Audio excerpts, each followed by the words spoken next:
नमस्कार, मी अनिल उपाध्ये. शिवसिद्ध बातमीपत्रात आपलं स्वागत आहे. पाहूया आजची बातमी. चांगली लोक राजकारणात आली तर राजकारणाची दिशा आणि दशा बदलून जाते. हे आता सर्वसामान्यांच्या हिताच्या निर्णयावरून स्पष्ट झालं आहे, असं मत खासदार धैर्यशील माने यांनी व्यक्त केले. ते अतिग्रे इथं आयोजित माजी सरपंच मेळाव्यात बोलत होते. याबाबत अधिक माहिती अशी की हातकणंगले तालुक्यातील अतिग्रे इथं माजी सरपंच, दिव्यांग, निराधार, वयोवृद्ध सामाजिक संघटनेच्या वतीने माजी सरपंच, दिव्यांग, निराधार, वयोवृद्ध यांचा मेळावा तसेच काही लोकनियुक्त सरपंचांचा सत्कार सोहळ्याचे आयोजन करण्यात आले होते. या कार्यक्रमाचे कार्याध्यक्ष म्हणून अतिग्रेचे उपसरपंच संदीप सूर्यवंशी हे होते. यावेळी माजी सरपंचांना शासनाकडून दरमहा 25,000 पेन्शन मिळावी, त्यांच्यासाठी मुंबईत स्वतंत्र राहण्याची व्यवस्था करावी, विधान परिषदेला मतदानाचा अधिकार मिळावा, एसटी आणि रेल्वेमध्ये 100% सवलत मिळावी, म्हाडाच्या घरकुलामध्ये राखीव कोटा ठेवावा, संजय गांधी निराधार योजनेच्या लाभार्थ्यांना 5,000 रुपये पेन्शन करावी, यासह अनेक मागण्या यावेळी करण्यात आल्या. यावेळी बोलताना खासदार धैर्यशील माने म्हणाले की गावातील सरपंच, माजी सरपंच हा विकासाचा महत्त्वाचा दुवा आहे. त्यांचा थेट जनतेशी संपर्क येत असल्याने त्यांचा सन्मान राखणे गरजेचे आहे. चांगली लोक राजकारणात आल्यास राजकारणाची दिशा आणि दशा बदलू शकते. संघटनेच्या काही मागण्या रास्त असून त्यासाठी आम्ही विशेष प्रयत्न करू. यावेळी आमदार अशोकराव माने म्हणाले की माजी सरपंचांच्या मागण्यांबाबत अधिवेशनामध्ये गांभीर्याने पाठपुरावा करू. आपण संघटित झाल्यामुळे आपणास नक्की न्याय मिळू शकेल. या संघटनेने राज्यभर आपला विस्तार करावा असे आवाहन त्यांनी केले. यावेळी माजी सरपंच पद्मिनी शिंगे यांनी प्रखर मत मांडत आपल्या भावनांना वाट मोकळी करून दिली. याप्रसंगी अतिग्रे उपसरपंच संदीप सूर्यवंशी, ॲडव्होकेट चिंतामणी कांबळे, ॲडव्होकेट भीमसेन राजमाने, जयसिंग कांबळे, गजानन जाधव, राजर्षी रुकडीकर, सानिया सुतार, मंगलराव माळगे, संभाजी मोरे, दीपाली शिंदे, सुनीता हजारे यांनी मनोगत व्यक्त केले. या कार्यक्रमास मनीषा शिंदे, शिरीष देसाई, प्रमोद कदम, संजय सोनवणे, ॲडव्होकेट राहुलराज कांबळे, अनिल शिरोळकर, मीनाक्षी अपराध, नंदकुमार शिंगे, रफिक कलावंत, लक्ष्मण कोळी, मंगल मिणचेकर, विमल शिंदे, जयसिंग तराळ, राजू पेंढारी, प्रवीण कांबळे, सुनील चव्हाण, अनिल कांबळे यांच्यासह माजी सरपंच मोठ्या संख्येने उपस्थित होते.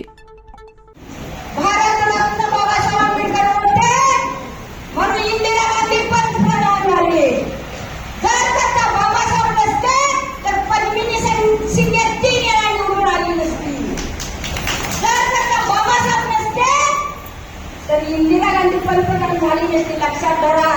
आणि सावित्रीबाईला याचा मार चालला तेव्हा पद्मिनी शिंदे तुम्ही आम्ही इथपर्यंत आलोय, एवढं लक्षात धरा. आणि पण आम्ही सरपंच झालो याची जाणीव ठेवायला पाहिजे. आणि हे आता म्हणजे मला असं लाईन येऊ द्या. साहेबांनी काय केलं माहिती आहे? माझी आजी सरपंच देसाई साहेब आणि सरपंच मगाच्या महिला म्हणले लेडीज सरपंचला त्रास आहे. माझं 4 वेळा घरदाळे, 4 वेळा फाकडी दमलो नाही, 4 वेळा घरदाळे दमलो नाही. परत शिका उभा केल्या, माझ्या 14 शिका आल्या, 1 बी निरोध आले. आणि मला जेवढा तयार करत मी टेबलवर बसलो ते सगळ्याचे दारू पिऊन टेबलवर येणार होते. तर बाबासाहेबांनी मला वाचला. बाबासाहेबांनी कोणाची तलवार दिलेली आणि केल मला माझ्या तालमीत तयारी, मी फाकडी झालेले, केल मला तालमीत तयारी झालेली बाई आहे. आणि एवढं लक्षात घ्या. आणि आता जयसिंग कमळ्यानं आजी माजी सरपंच यांना जे आता जे स्कीमकडे पेन्शन मिळवायचा आणि आम्हाला सगळं रेल्वे फुकट दवाखाना फुकट मला जाऊ द्या कमळे साहेब खासदार आमदारांना फंड वाढवा खासदार आमदाराला पेन्शन 1 लाख रुपये महिन्याला मिळतात आणि आम्ही बोललं काय होय हा अहो ग्रामपंचायतीचा सरपंच गाव सांभाळतो तेव्हा हे आमदार निवडून येतात ते जिल्हा परिषदेला निवडून येतात आणि आम्ही जेवढी टक्कर सरपंच देतोय तेवढं खासदार आमदारला टक्कर द्यायला लागत नाही आम्ही सोनं पेरतोय तेव्हा आमदार निवडून येतात आम्ही कच्ची रात्रंदिवस त्यावेळेलाही निवडून येतात आणि आम्हाला छोडूच नसतात आम्हाला छोडतच नाही हो आम्हाला गेलं ठेवायचं तेव्हा अरे पे करले आम्ही फाकड्यानी आता मगाशी महिला मुली मला काही नाव माहित नाही मला लय पुरस्कार देतात पुरुषाच्या वर आपण राहायचा बाबासाहेबांनी सोन्याची तलवार दिलेली आहे घुसवायची त्यांच्या पोटात आणि घुसविल्या सगळ्या सदस्यांना पशुला फाकडी सरपंच पद गेले पटकन कमिटी सरपंच मी पद्मिनी वसंत शिके राहायचं माझ्यावर त्यांनी पण आम्हाला साथ दिली आणि माझी मुलं पण कार्यकर्ते आहेत तिथं त्यांनी पण मला निवडून आणण्याची साथ दिल्या पंचायत समितीला मला घर नव्हतं राहायला पंचायत समितीला उभा केलं प्रकाश आव्हाड म्हणलं ही शिंदेला निवडून येणार नाही अण्णा 1 वाजता रात्री 1 लाख आवडे साडी भिंत आहे त्या काळ्या दगडावरील पांढरी रेष पद्मिनी शिंदे 8,500 लीड घेऊन येणार आणि आलो 8,500 लीड घेऊन आलो तसं काम पाहिजे तसं राबायला पाहिजे मी फाकडीने गटार काढले मी पाणी सोडले मला भयंकर पुरुषयंत्र दिला तिला पण सुखी नाही आणि गेली पण गेले पण मी फाकडी अजून घेऊन आहे आणि साहेब मी तुमच्या कमिटीच्या कायम पाठीशी रात्रंदिवस मी तुमच्याशी माझं महिला मंडळ आम्रपाली महिला मंडळ पुरुष बघत राहिलं माझ्या बायाने तळवून दिला पुरुष बाबासाहेब आंबेडकरांचा जागा मिळवून घेतला माहिती साहेब तर आपण पण पुरुषांना राहायचं आम्ही आहे तर नवरा आहे आम्ही आहे तर नवरा सरपंच आहे बाई होती सरपंच आणि पुरुषाने काम करायचं नवऱ्याने काम करायचं धीराने काम करायचं का कशाबद्दल त्यांनी निवडून द्या आम्ही आम्हाला काम करायचं नाही देतात का बघा नाही देणार ही लक्षात धरा आणि आता बघा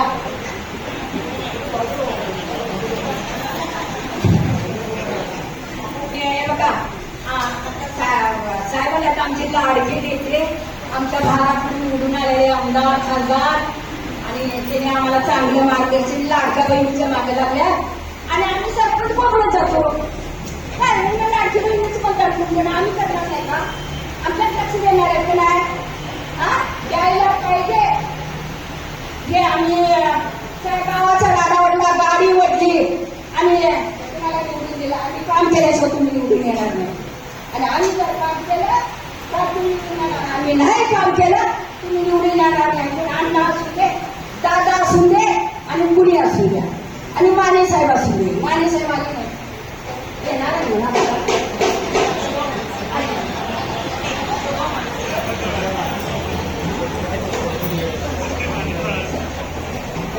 मला काय भाषण करता येत नाही पण मला लय त्रास दिलाय मला लय तळमळ आहे पण मला लय राजकारणाची आवड आहे कोण कुठला माणूस राहतील कुठल्या वार्डात येतो की नाही निवडून मला फुल करायचे तिथे डोळ्याचं पापणी व्हायचे मतदारसंघात हा माणूस पडणार ही कॅम्प्युटर काय माझं कॅम्प्युटर आणि आता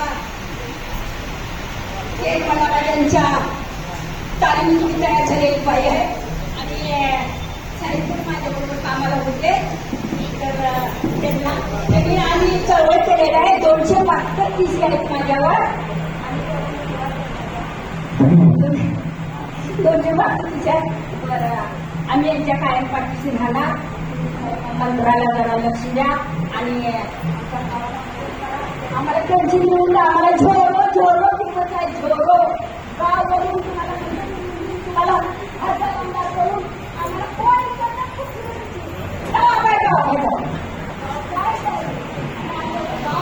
काय झाला आणि माफ करा.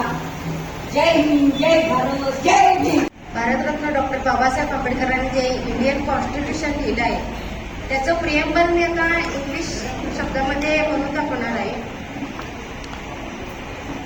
With the people of India having solemnly resolve to constitute India into a sovereign, socialist, secular, democratic republic and to secure to all its citizens justice, social, economic and political, liberty of thought, expression, belief, faith and worship, equality of status and of opportunity and to promote among them all fraternity assuring the dignity of individual and the unity and integrity of the nation. In our constitution Assembly this 26th day of November 1949 in hereby adopt, elect and give to ourselves this constitution. Jai Hind.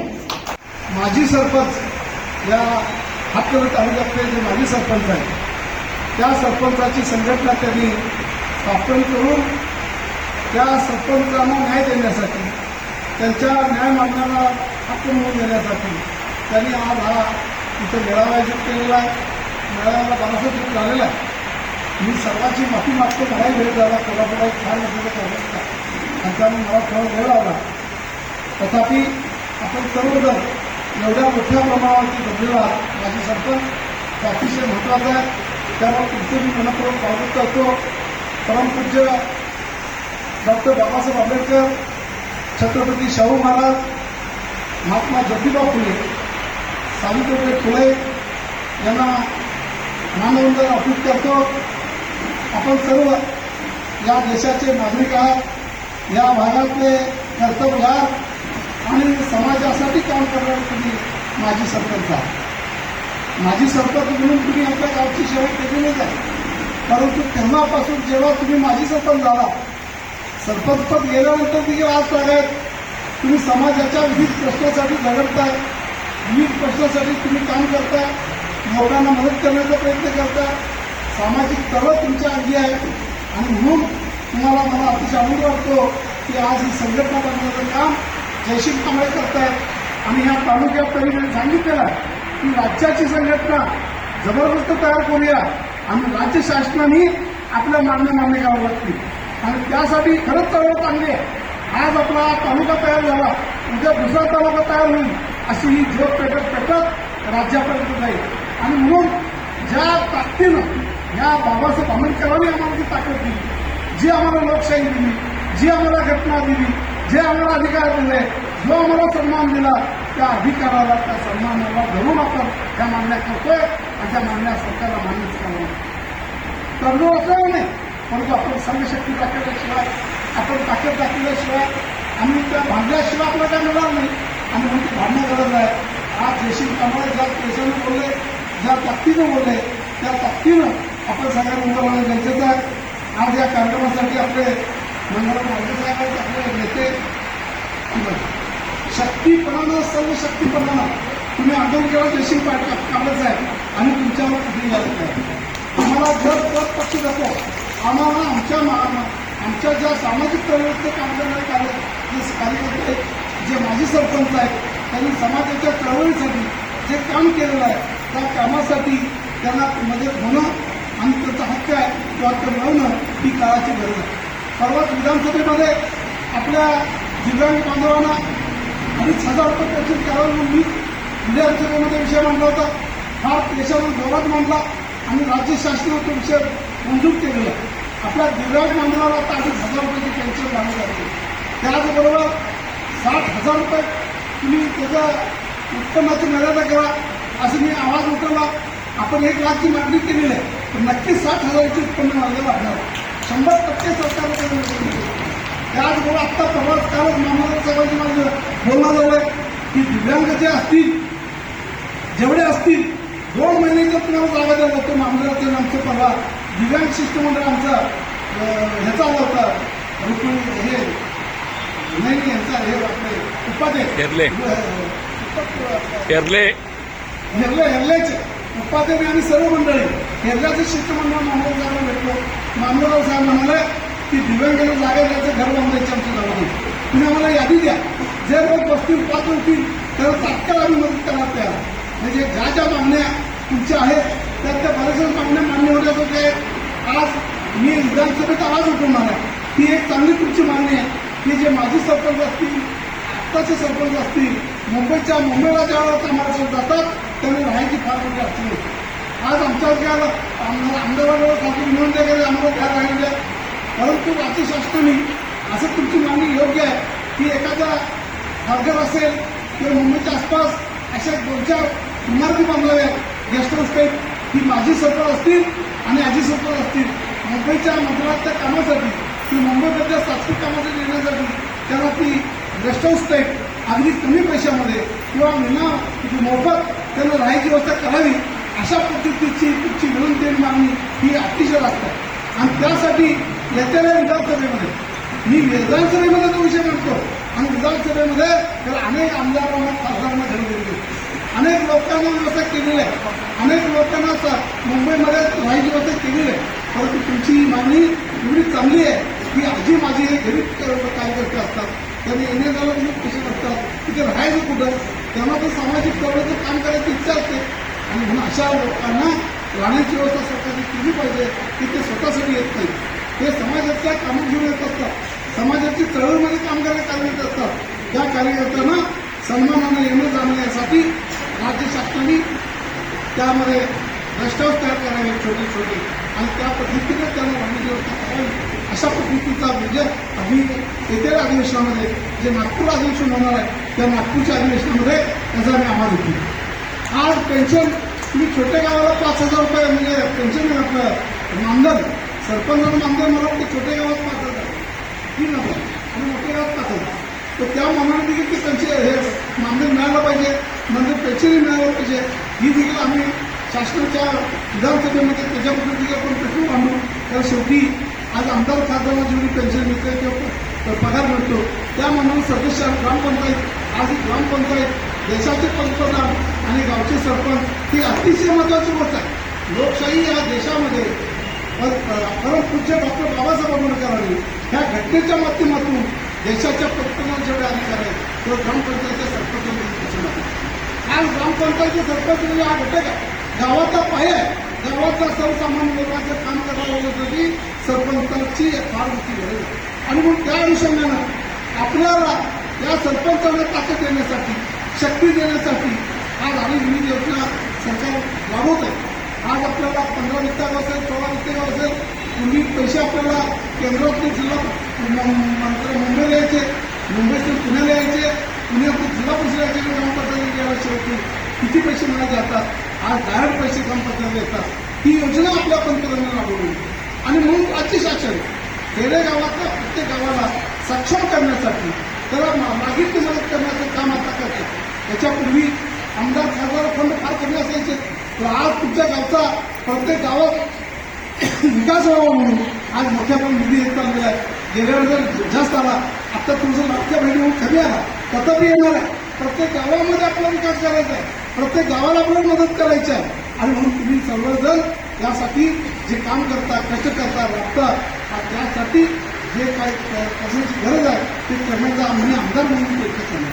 जेवढा निधी आपल्याला उपलब्ध होतो तेवढा तुम्हा सर्वांना या गावामध्ये जेवढी विकासाची कामं करता येतील तेवढी करण्याचा आमचा प्रयत्न आहे.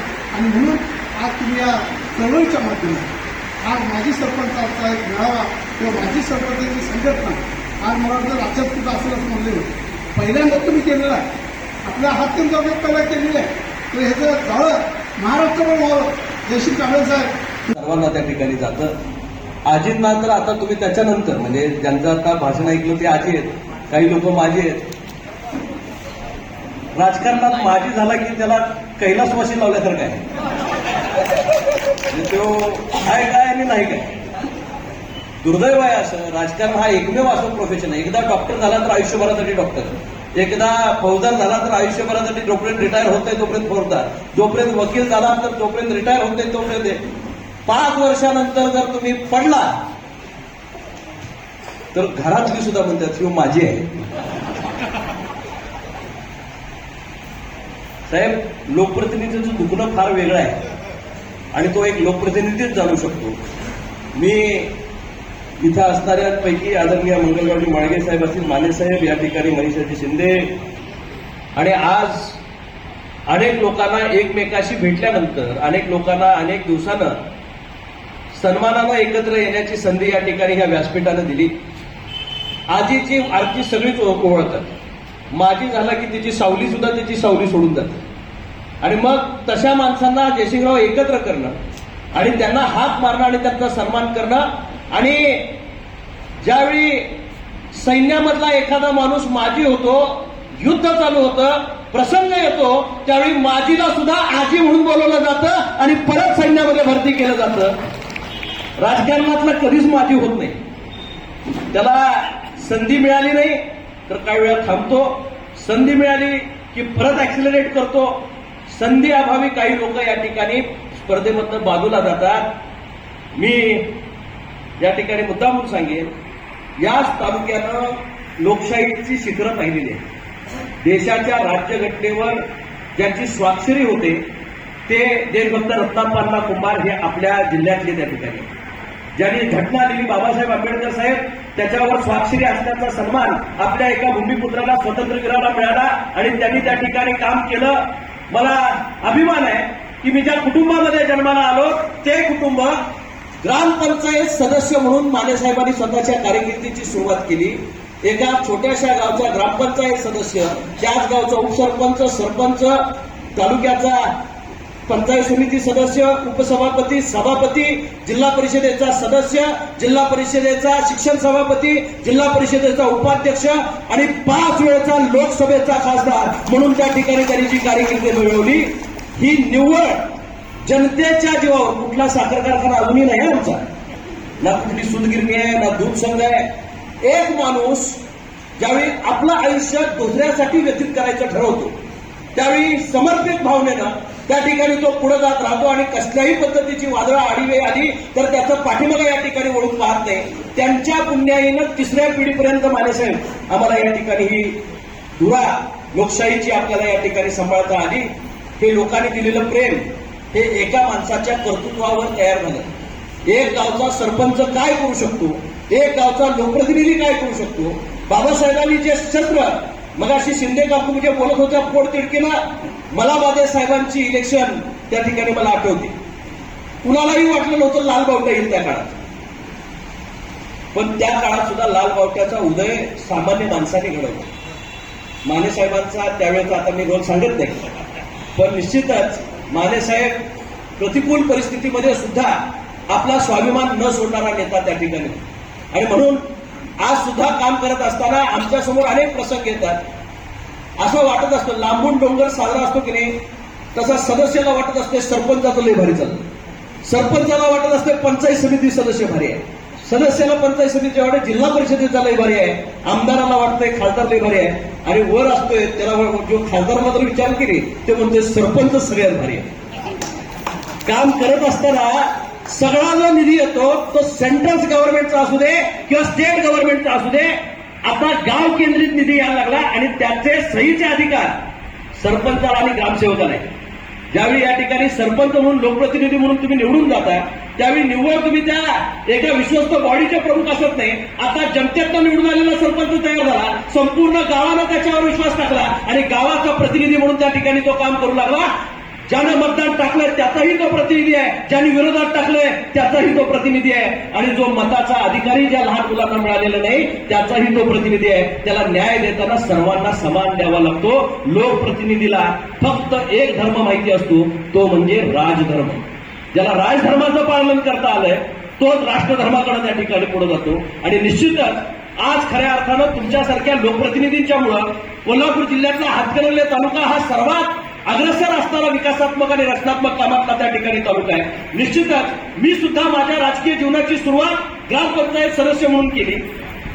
आता मी वाचलं 25,000 रुपये मानधन द्यावं म्हणून महिन्याला ना.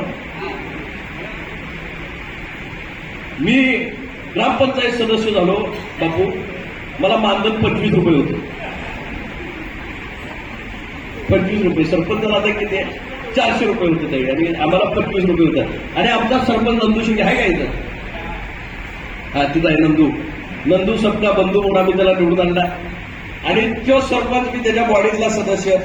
सरपंचाला माझ्यापेक्षा मान आणि धन दोन्ही जास्त होतात. आता लोकशाही पद्धतीनं आपण या ठिकाणी काम करत असताना खासदार रिटायर झाला एका टर्म नंतर, त्याला किती रुपये मिळतात म्हणजे मानधन?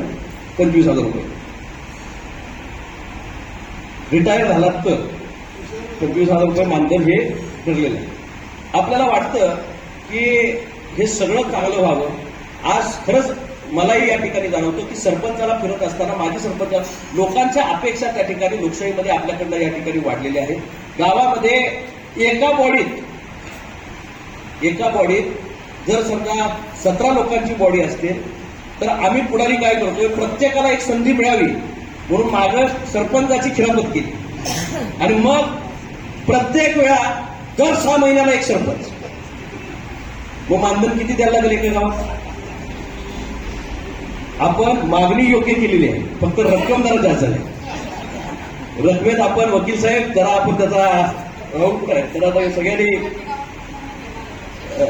मागणी जोरात करायची. लाख रुपये मागा तुम्ही, मागताना हलक्यात मागायचं नाही. पण शासन देत असताना सुद्धा आपला विचार करावा लागेल, कारण सगळ्यात वनरेबल कोण असेल व्यवस्थेमध्ये?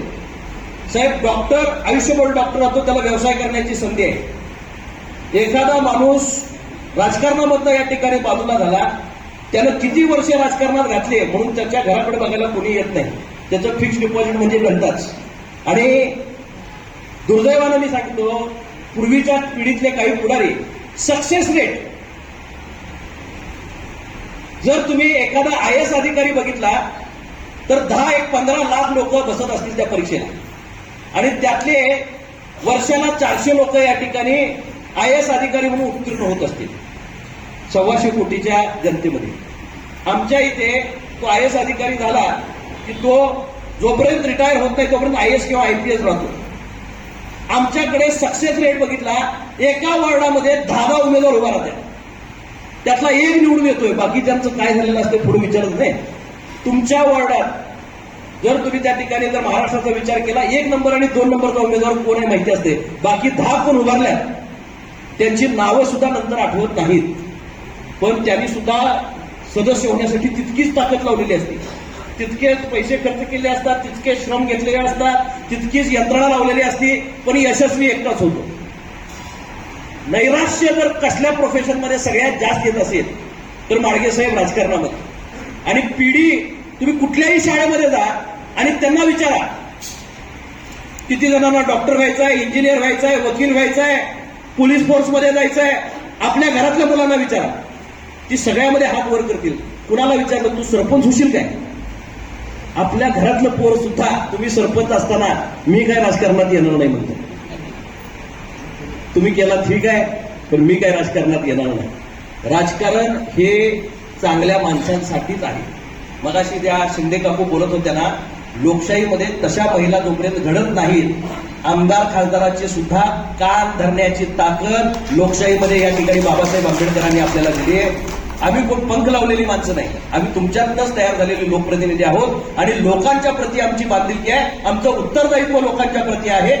सरपंच म्हणून काही या ठिकाणी जबाबदारी असतील, तशा खासदार म्हणून मला काही जबाबदारी आहे. संसदीय लोकशाहीमध्ये देशाचं राजकारण करत असताना काश्मीर पासून कन्याकुमारी पर्यंत या देशाला इन्फ्रास्ट्रक्चरल चेंज कसे निर्माण करायचे, या देशाच्या पॉलिसीज कशा पद्धतीने डेव्हलप करायच्या, पुढच्या येणाऱ्या पिढीला जिंदगी के साथ भी आणि जिंदगी के बाद भी आपल्याला लोकांच्या साठी या ठिकाणी हे शासन कसं वापरता येईल. आणि त्या साठी म्हणून प्राणी मात्रापासून एन्व्हायरमेंट पर्यंत ढगफुटी झाली तर त्याच्यापासून निसर्ग सांगोपनापर्यंत या सगळ्यासाठी म्हणून आपल्याला पॉलिसीज तयार कराव्या लागतात आणि त्याच्यामध्ये आम्हाला या ठिकाणी काम करावं लागतं.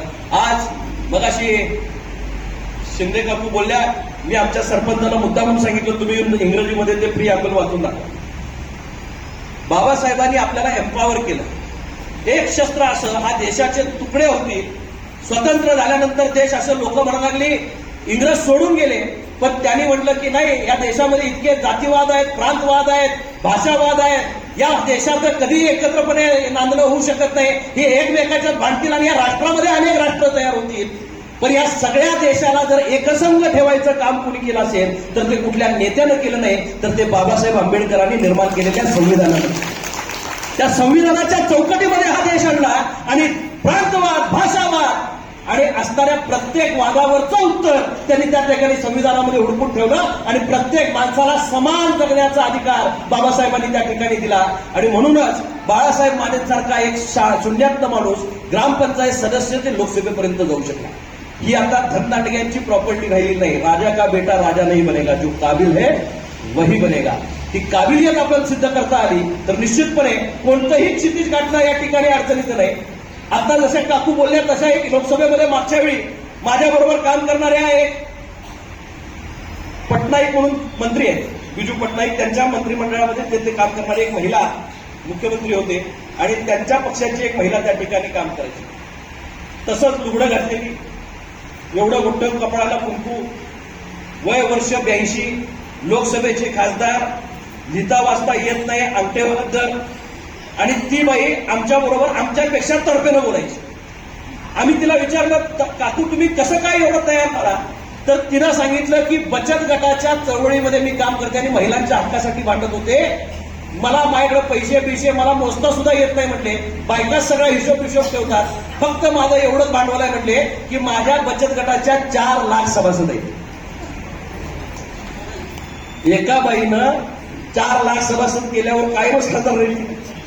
पण सांगायचं तात्पर्य आपलं की भारत देशामध्ये तुमचं क्वालिफिकेशन काय हे तुमचं सर्टिफिकेट सांगत नाही. बाबासाहेबांनी निर्माण केलेल्या संविधानातनं शेवटच्या घटकातल्या माणसाला सुद्धा तिथपर्यंत जाण्याची संधी ही बाबासाहेबांनी त्या ठिकाणी दिली. आणि हे राष्ट्र मोठं करत असताना आज जगाच्या पाठीवरची, जो देश तुटून जाईल म्हणत होते, आज जगाच्या पाठीवरची 4थी मोठी अर्थसत्ता हा भारत देश त्या ठिकाणी झाला आहे. ही ताकद, ही हिंमत ही भारतीयांनी निर्माण केली, मनगटातनं तयार केली, कष्टातनं तयार केली आणि ह्या भूमिपुत्रांच्या लढाईला एक वेगळं कुंदन प्राप्त करून द्यायचं झालं तर ही लोकशाही जपली पाहिजे. याला प्रगल्भपणे या ठिकाणी पुढे नेलं पाहिजे.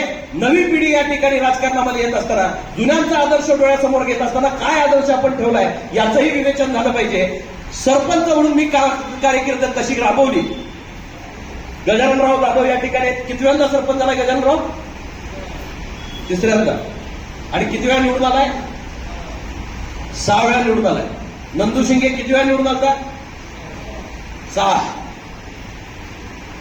पंचायतीत काही पंच तयात आहेत आणि सरपंच पद बदलत असतील पण एखाद्या माणसाच्या नावाला सरपंच जोडलं गेलेलं असतं. त्याला बघितलं की लोक काय सरपंच म्हणतात.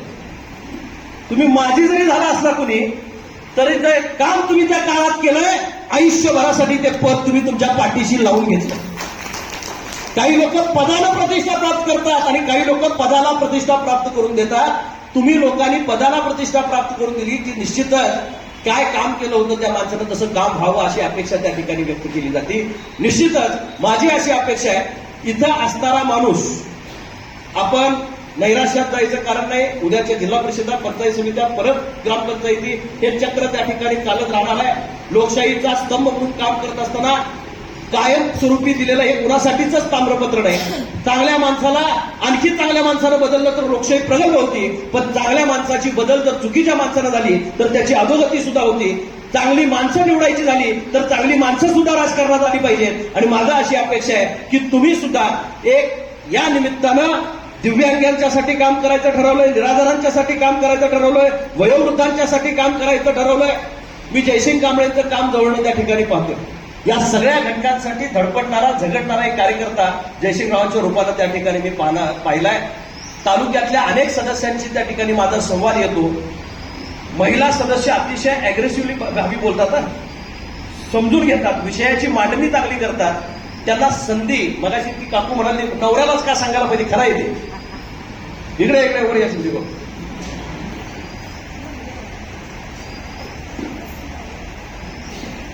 धैर्यशील माने अशोकराव माने या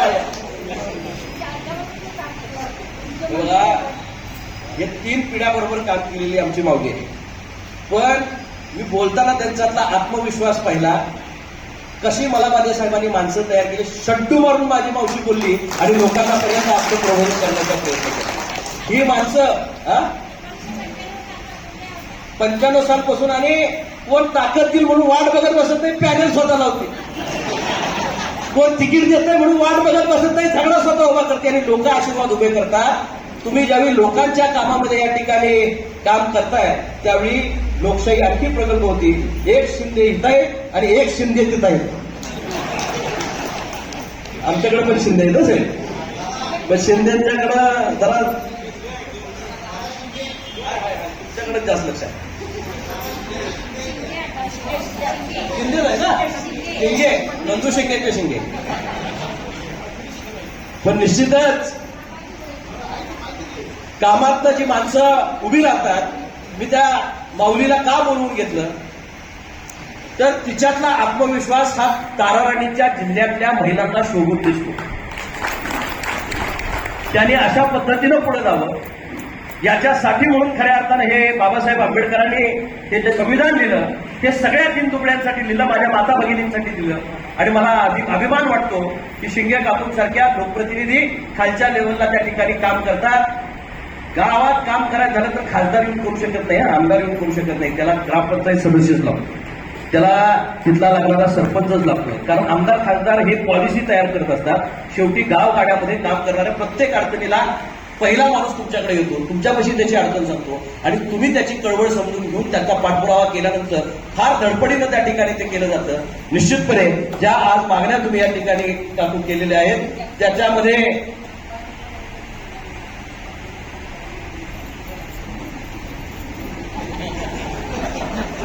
तिने सांगितलं अंबानीला सुद्धा एकाच मताचा अधिकार आंबेडकरांनी ठेवण्याचं मला सांगायला.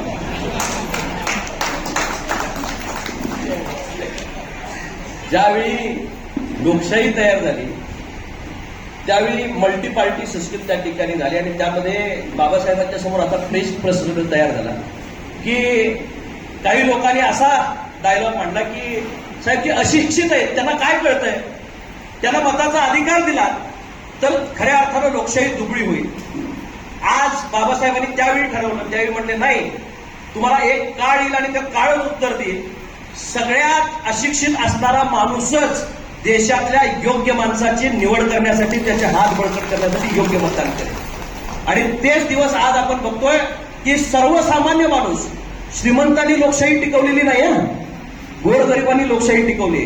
जो पैसेवाला आहे ज्याचा ₹1,00,000 पगार आहे तो 2 लाख तो मतदानाला जात नाही, तो उन्हाचं बाहेरच पडत नाही. मताची टकलेवारी जी वाढते ती बहुजन समाजातल्या गोरगरीब लोकांनी मताचा बाबासाहेब आंबेडकरांनी दिलेला योग्य वापर केला आणि त्याचीच खऱ्या अर्थानं हे केलं. कुठल्याही राज्यामध्ये आपण ज्यावेळी प्रगल्भ लोकशाहीकडे त्या ठिकाणी जातो त्यावेळी श्रीमंती हे त्याचं लक्षण असू शकत नाही. हे बाबासाहेबांनी त्या काळामध्ये या ठिकाणी ओळखलं होतं. श्रीमंताच्या हातामध्ये नुसता सत्ता जाऊन चालणार नाही, श्रीमंताला सुद्धा लोकशाहीच्या राजांच्या समोर आपल्याला आणावं लागेल आणि त्याला बरोबरीनं बसवावं लागेल हे या ठिकाणी त्यांनी ओळखलं. शाहू महाराजांच्या नगरीमध्ये तयार केलेली आरक्षणाची व्यवस्था त्यांनी आपल्या संविधानामध्ये त्या ठिकाणी आणली आणि निश्चितच जे 18 पकड जाती आणि 12 बलुतेदारांसाठी शिवछत्रपतींचं स्वप्न होतं ते साक्षात आणायचं काम खऱ्या अर्थानं शाहू